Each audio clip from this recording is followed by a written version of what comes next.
Who's your mommy? Who's your murder mystery mommy? Me.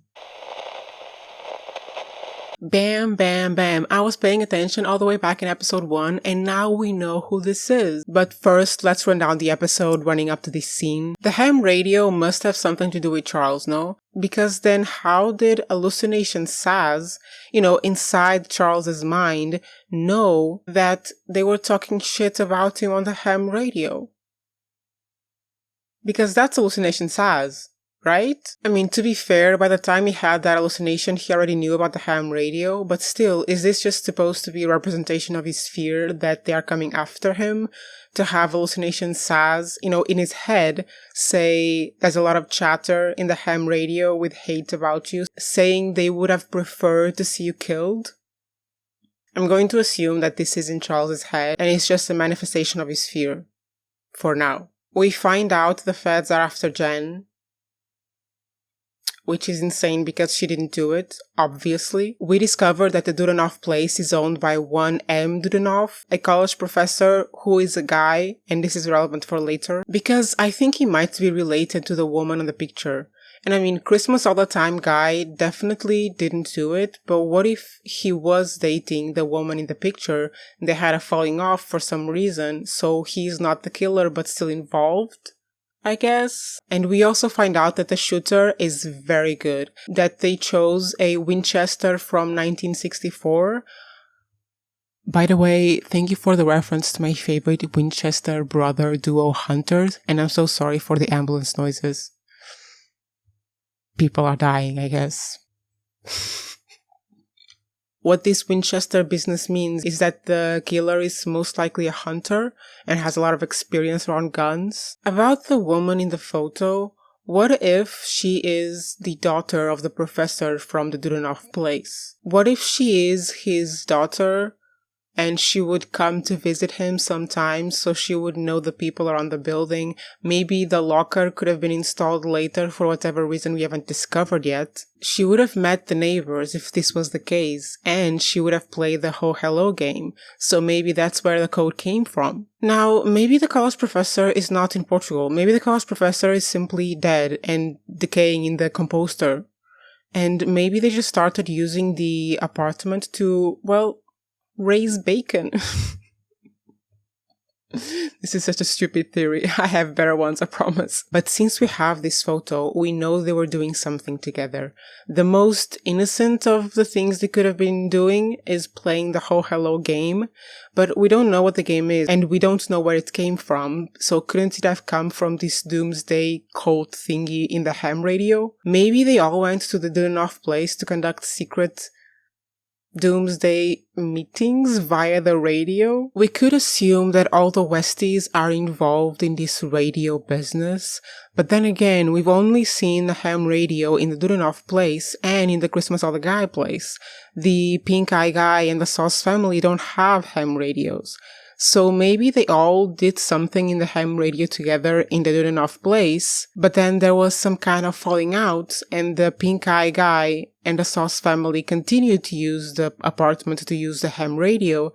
However, Christmas All the Time Guy was somehow isolated, expelled, and he had to buy his own radio to continue to do whatever doomsday business is going on in this radio. Talking about the Christmas All the Time Guy, wow, I said that so fast. We find out that the tinsel that Mabel thought was tinsel that she found in the apartment isn't tinsel. What is it? Well, I think I know. That looks an awful lot like stainless steel strips.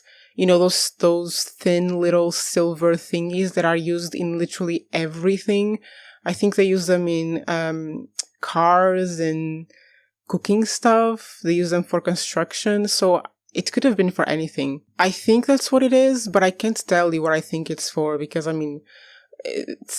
the range of applications is too wide at this point. So what can we hear in this radio? According to Howard, we hear a few call signs. Then we hear the theme song for Perfect Strangers, which I think they realize later is kind of some code code message to signify the people who are on this doomsday network, I guess. And Howard also hears a lot of weather chatter.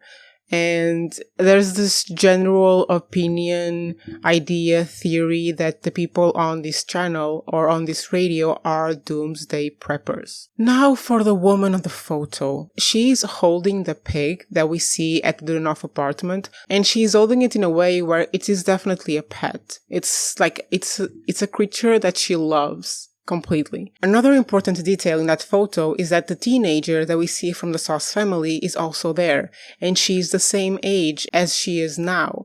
So we can assume that this photo is a recent or somewhat recent photo. Now, this woman is scratched out of the photo, so there was definitely a falling out, and definitely recent, because the pig is wrapped in a blanket that we see on the bathroom tub last episode, so this falling out was definitely recent. Could it have been around the time that Saz was shot? A week ago? But then we find out a lot more about her, because this woman turns out to be the woman on the radio, because Mabel decides that she wants to stay in the Dudonoff apartment as a way of calling Dudonoff out, like calling his bluff, which is playing very much like a game of poker. You know, the game that Charles used to play in LA with his crew buddies. Anyway, she decides to stay there to call out the Dudonoff guy so that he will go to the apartment and they will know who he is and if he's there or in Portugal or wherever. And while they are there, the trio, they read Howard's notebook with the notes from when he was listening to the ham radio. A woman came on in the radio and said, "Meet me at 4:05. And Mabel says, no, 4:05 is not a time, it's a frequency, a radio frequency. So they go to the radio, they switch to 4:05, and lo and behold, the woman is there. And she says, I have to read it because I don't remember it. She says, "Hello, you shouldn't be on this frequency." And then the trio asks, "What is going on? What's all this bacon about? Are you coming after me?" And then ham radio lady says, "The last person who came around asking these questions got killed." And just after that, she hears the pig squealing in the background, and she's like, "I love you, little piggy." I mean, there's a different name, but that's what she says. So we know this is a pet. And then she finishes with, "I tell you, drop this or you'll be next." And she isn't saying this is a threat. It's like a warning. So what we can kind of figure out from this is that HELGA is not responsible for anyone's murder, but if she doesn't know who is responsible, she knows where to get there. Now, this person has an accent, so we can assume she's foreign. What woman's foreign name have we come across before this season, somewhat related to Saz's death?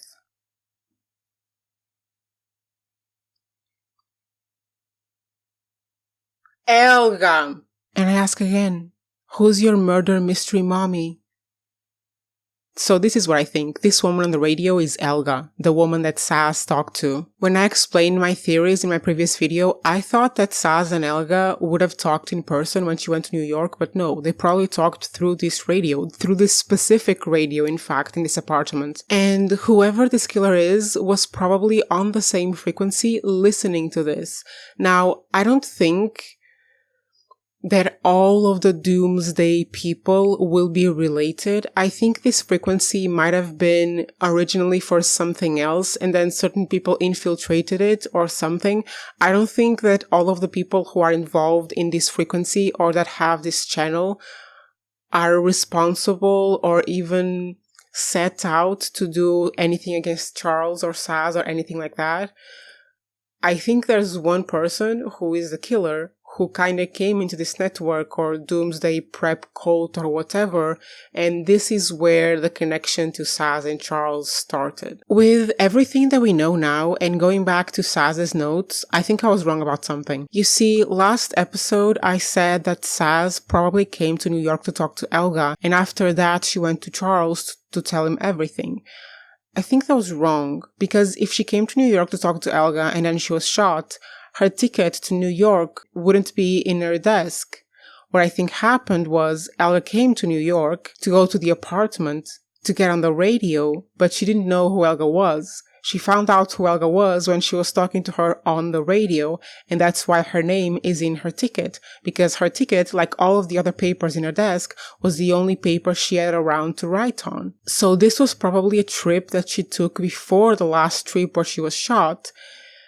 And after taking this trip and talking to Helga, she figured something out that progressed her investigation. She came back to LA and then continued investigating. So something else happened to get her to go back to New York to confront Helga. And in this last time she was confronting Helga on the ham radio, that's when the killer heard that she was going to tell Charles, and shot her before she could do it. This is what I think happened. My revised theory after episode 3. Okay, predictions for next episode. Someone will show up at the apartment and surprise the trio, but it won't be the Dudanoff guy. That will be too soon. Too soon. They will find out who the woman is. They will discover that it is Helga, and they will see the name Helga on Saz's notes and just figure out that Saz must have talked to her before she died. And they are going to try to figure out who the fuck this Helga person is. And now that Charles and Pink Eye Guy are besties, definitely Charles is going to talk to him because he knows something. Maybe the photo was just about the game. Maybe the photo was about something else. Maybe the photo was about raising bacon in Dudanoff's apartment. I don't know, but I think that would be a good place to start since they have established a relationship now. That's what I think will happen. Thank you for watching. Leave me in the comments all your deranged theories. I live for that stuff. Until next week. Okay, bye.